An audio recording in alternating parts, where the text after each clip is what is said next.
Hello friends, स्वागत है आपके अपने चैनल शिल्पीज किचन में। घर में अचानक मेहमान आ गए, घर में कुछ भी नहीं है, क्या बनाए? तो झटपट से बना लीजिए ये रेसिपी। बहुत ही यूनिक है, घर में रखे हुए सामान से बनेगी और झटपट बनेगी। तो वीडियो को लास्ट तक जरूर देखिए। अगर आप मेरे चैनल पर नए हैं तो चैनल को सब्सक्राइब, आने वाली वीडियो की नोटिफिकेशन आपको मिलते रहे तो बेल आइकन, और वीडियो अच्छा लगे तो लाइक शेयर करना ना भूलिए। चलिए आज की रेसिपी देख लेते हैं। यहाँ मैं बड़े से बर्तन में ले रही हूँ आधा कटोरी से थोड़ा सा ज़्यादा घी। आप इस रेसिपी को घी से, बटर से, ऑयल से भी बना सकते हैं। आज मैं फिर से लेकर आई हूँ एक और बिस्किट की रेसिपी, जिसको मैं बहुत ही इजी वे में बताऊंगी, बड़े आसान तरीके से बताऊंगी। अब यहाँ मैंने आधा कटोरी से थोड़ा सा ज़्यादा घी लिया है, उसमें आधा कटोरी से ही थोड़ा सा कम मैंने यहाँ शुगर लिया है। शुगर पाउडर भी ले सकते हैं आप, साबुत शुगर को भी ले सकते हैं। अब हम लगातार इसको चलाएंगे और बहुत ही लाइट वे में इसको ले आएंगे, यानी कि ये बिल्कुल बटर की तरह दिखने लगेगा और बेक में बहुत ही ज़्यादा हल्का हो जाएगा यूँ। अब हमें लगातार चलाना है और इसको बहुत ही लाइट वे, यानी कि इसमें बहुत ही हल्का बेट हो जाएगा। इसको कम से कम करते हुए हमें 5 से 7 मिनट लग जाएंगे। मैं इलेक्ट्रिक वाले से भी कर सकती थी, मैंने इलेक्ट्रिक वाला इसलिए नहीं लिया क्योंकि वो सबके घर में नहीं होता है, हैंड वाला सबके घर होता है। अगर हैंड वाला भी नहीं है तो आप स्पून से भी इसको लगातार इस तरह से चलाकर कर सकते हैं। देखिए 5 से 7 मिनट में ये बहुत ही लाइट वे में बहुत ही बटर के जैसा फ्लफी हो जाएगा। बस हमें ऐसा ही रखना है। अब इसको करते हैं साइड। अब यहाँ मैं ले रही हूँ 1 कप मैदा। आज की बिस्किट मैं मैदा से बनाने वाली हूँ। अब तक मैंने बिस्किट जो बनाई थी वो गेहूं के आटे से बनाई थी। मैदा और गेहूं के आटे में बहुत ही ज़्यादा डिफरेंट होता है। साथ ही इसमें मैं डाल रही हूँ 1 टेबल स्पून के करीब बेसन, 1 टेबल स्पून डाल रही हूँ वेनिला पाउडर। इसका बहुत ही बढ़िया फ्लेवर आता है, ज़रूर डालिए। 1 टीस्पून भर के मैं डाल देती हूँ बेकिंग पाउडर। 1 पिंच डाल देती हूँ नमक। नमक डालने से मीठा बिस्किट का जो टेस्ट होता है वो इन्हेंस करता है। आप चाहें तो यहाँ पर इलायची पाउडर का भी प्रयोग कर सकते हैं। चाहे तो कोई भी फ्लेवर आप, पाइनएप्पल फ्लेवर, ऑरेंज फ्लेवर, जो भी आपको पसंद हो वो इसमें डाल सकते हैं। अब इन सारी चीज़ों को भी हल्के हाथ से हमें मिक्स करना है। हमें एकदम ये डो की तरह बिल्कुल भी नहीं बनाना है, बहुत ही हल्के हाथ से बनाना है, जिससे इसकी जो एयर है वो निकले नहीं। बड़े आराम से ये लग जाएगा, कोई भी प्रॉब्लम आपको नहीं होगी। इसका जो बैटर होता है ना, जैसे हम मोमन डालते हैं ना, लड्डू बन जाता है, बस वैसा ही होता है। ये देखिए बड़े आराम से बैटर हमारा तैयार हो गया। अब मैं यहाँ पर हाथों का प्रयोग करूँगी, क्योंकि बिना हाथ लगाए ये एकदम से सही नहीं होगा। देखिए हल्के हाथ से हमें इसे मिक्स करना है, बहुत ही तेज़ हाथों से इसको मिक्स नहीं करना है, जिससे इसकी हवा जो है, यानी कि फ्लफीपन है, वो निकले नहीं। अब मैं आपको बताती हूँ गेहूं के आटे और मैदा से बनाने में क्या फ़र्क है। गेहूं का आटा मोटा होता है तो उसमें घी या ऑयल ज़्यादा लग जाता है और वो बिखरता भी बहुत ज़्यादा है।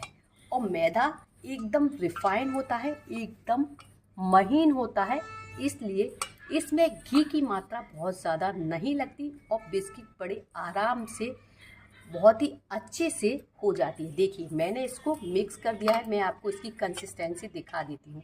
हल्के हाथ से मैं आपको इसकी कंसिस्टेंसी दिखा रही हूँ। ये देखिए लड्डू के जैसी बनने लगी, सेम बिल्कुल ऐसी ही। और देखिए आप एक और आपको तरीका बता देती हूँ, इसको इस तरह से इकट्ठा करके देख लीजिए, ये एकदम से इकट्ठा हो जाता है। उसके बाद भी अगर आपका नहीं होता है तो एक और तरीका मैं आपको बता देती हूँ। तो आप इसमें थोड़ी सी 1 या 2 टेबल स्पून मिल्क की डाल लीजिए। अब मैंने ले लिया ये ट्रांसपेरेंट पनीर। अब जो बैटर हमने तैयार किया है उसको इस पर पलट लेते हैं। ये बिल्कुल अलग तरीका है अब तक जितनी बिस्किट बनाई हैं उनका। मैं बहुत ही आसान तरीका आपको बता रही हूँ इसका। जैसे आपकी बिस्किट आपसे नहीं बन रही है तो ये बहुत ही आसान तरीका है। पहले इसको इस तरह से इकट्ठा कर लीजिए। ये देखिए बड़े आराम से ये इकट्ठा हो जाएगा, लेकिन आपको ये काम भी बहुत ही हल्के हाथ से करना है। आपको बिल्कुल भी इसको दबाना नहीं है, जिससे इसका जो हवा है जो इसमें भरी हुई है वो ना निकले। इस तरह से इकट्ठा होने के बाद देखिए इस तरह पन्नी पर रखने के बाद हमें इससे करना है। देखिए जैसे जैसे मैं कर रही हूँ बिल्कुल वैसे वैसे आप करते रहिए, कोई भी दिक्कत नहीं आएगी। ये थोड़ा सा स्टार्टिंग में बिखरेगा, कोई प्रॉब्लम नहीं, ये पूरा इकट्ठा हो ही जाएगा। देखिए मैंने इसको इस तरह से 2 पार्ट में चिकना कर लिया है। पहले एक पार्ट को हम अच्छे से रोल कर लेते हैं।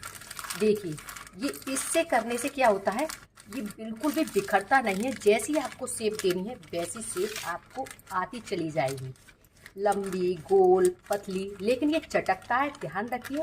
लेकिन आपको ये हल्के ही हाथ से करना है। ये देखिए आपको बिस्किट गोल बनानी है, चौकोर बनानी है, उसी हिसाब से इसको करते जाइए। देखिए इस तरह से मैंने इसको इस चौकोर शेप ले लिया है। ये देखिए पन्नी के साथ से बड़े आराम से ये आ जाती है, कोई भी प्रॉब्लम नहीं होती। हाथों से एक बार करेंगे तो ये चटकेगा बार बार, लेकिन पन्नी से ये बिल्कुल भी नहीं चटकता है। बस हाथों से इस तरह से आप करते जाइए, ये चिकना होता चला जाएगा और चटकन भी नहीं पड़ेगी। ये देखिए मैं आपको पन्नी हटा के भी दिखा देती हूँ। ये देखिए अब हम आधे घंटे के लिए इसको फ्रिज में रख देते हैं सेट होने के लिए। देखिए दोनों ही रोल मेरे स्क्वायर शेप में आ गए हैं। अब इसको मैं पन्नी के साथ ही फ्रीज में रख देती हूँ आधे से 1 घंटे के लिए। इस तरह से इसको कवर करके प्लेट में निकालने में उठाने में टूट भी सकते हैं, लेकिन ध्यान रखिए देखिए इसमें बिल्कुल भी चटकन नहीं है, ऐसी बिल्कुल चटकन नहीं होनी चाहिए। चलिए फ्रिज में रख के आपको दिखाती हूँ। यहाँ मैंने ले लिए एक भारी तले की कढ़ाई और इसमें मैं डाल दूंगी 1 कटोरी नमक। नमक डालने से क्या होता है, ये कढ़ाई का बेस हमारा जलता नहीं है। तो हम इसको प्रीहीट कर लेते हैं। इसके ऊपर भी मैं स्टैंड रख देती हूँ। यहाँ मैंने ले लिए एक नॉर्मल प्लेट और इस पर लगा लेती हूँ ये बटर पेपर, जिसको मैंने इसी की साइज का गोल कट कर लिया है। अगर आपके पास बटर पेपर नहीं है, कोई भी नॉर्मल पेपर पर आप ऑयल या घी को अच्छे से स्प्रेड कर लीजिए, बटर पेपर आपका तैयार हो जाएगा। साथ ही में मैं ओवन में भी बताऊंगी, उसके लिए भी मैंने एक प्लेट ले ली है जो कि मेरी नॉन स्टिक है, जो ओवन के साथ ही आई थी। देखिए 1 घंटे में ये अच्छे से टाइट हो जाएंगे एकदम, आप उठाएंगे भी तो ये टूटेंगे नहीं। बस ऐसे ही हमको चाहिए। अब हमें इन्हें कट करने में भी कोई भी दिक्कत नहीं होगी। मैंने पन्नी के साथ इसलिए रखे थे क्योंकि इसे निकालने में और रखने में प्रॉब्लम ना हो जाए। बस अब हम इसमें इस तरह से आधा इंची की दूरी पे इस तरह कट लगा देंगे। ये देखिए बड़े आराम से इसमें कट लग जा रहे हैं। अगर हल्का सा इसमें से निकलता भी है कोई बात नहीं, वो हम बाद में इसको सेट कर देंगे। देखिए मैं आपको निकाल के भी दिखा देती हूँ। ये देखिए ये बड़े आराम से जो भी साइज आपको देना है, स्क्वायर देना है, गोल देना है, बड़े आराम से निकल आएंगे। देखिए दोनों में ही मैंने इस तरह से स्क्वायर शेप लगा दिया। ये साइड में जो बिखरा है ना, कोई बात नहीं, इससे कोई प्रॉब्लम नहीं है, इसको हम बाद में हाथ से बनाकर तैयार कर देंगे। और इस तरह मैं प्लेट में रखती जाऊंगी। अगर आपको लग रहा है आपकी शेप थोड़ी सी खराब हो गई है तो उंगलियों से इसको सेट कर दीजिए। देखिए कितना आसान है ना बिस्किट बनाना। अब जो बिस्किट की शेप खराब हुई थी उसको हल्के हाथ से इससे तरह दबाइए और उसका एक पेड़ा बना दीजिए।